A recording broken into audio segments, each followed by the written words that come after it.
के विषय प्राणी शब्द स्पर्श रूप आदि विषयों को सत्य समझकर उनकी प्राप्ति के लिए जो प्रयत्न करते हैं, उसमें उनका उद्देश्य तो यह होता है कि सुख मिले, परंतु मिलता है दुख।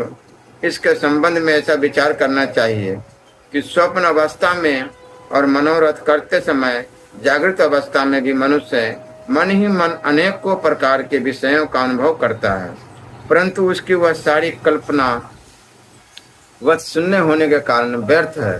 वैसे इंद्रियों के द्वारा होने वाली भेद बुद्धि भी व्यर्थ ही है, क्योंकि यह भी इंद्रिय जन्य और नाना वस्तु विषय होने के कारण पूर्ववत असत्य ही है। जो पुरुष मेरी शरण में है, उसे अंतर्मुख करने वाले निष्काम अथवा नित्य कर्म ही करने चाहिए। उन कर्मों का बिल्कुल परित्याग कर देना चाहिए जो बहिर्मुख बनाने वाले अथवा सकाम हो। जब आत्मज्ञान की उत्कट इच्छा जाग उठे, तब तो कर्म संबंधी विधि विधानों का भी आदर नहीं करना चाहिए।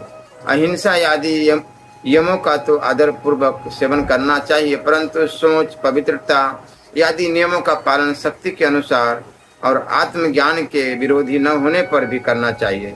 जिज्ञासु पुरुष के लिए यम और नियमों के पालन से भी बढ़कर आवश्यक बात यह है कि वो अपने गुरु की, जो मेरे स्वरूप को जानने वाले और शांत हो, मेरा ही स्वरूप समझकर सेवा करे। शिष्य को अभिमान न करना चाहिए।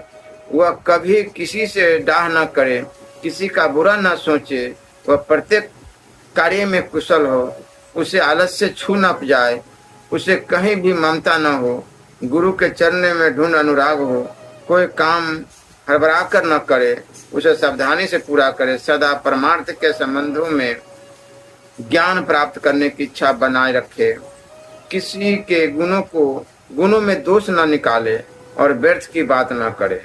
जिज्ञासु का परम धन है आत्मा, इसलिए वह स्त्री, पुत्र, घर, खेत, स्वजन और धन आदि संपूर्ण पदार्थों में एक सम आत्मा को देखे और किसी में कुछ विशेषता का आरोप करके उससे ममता न करे, उदासीन रहे।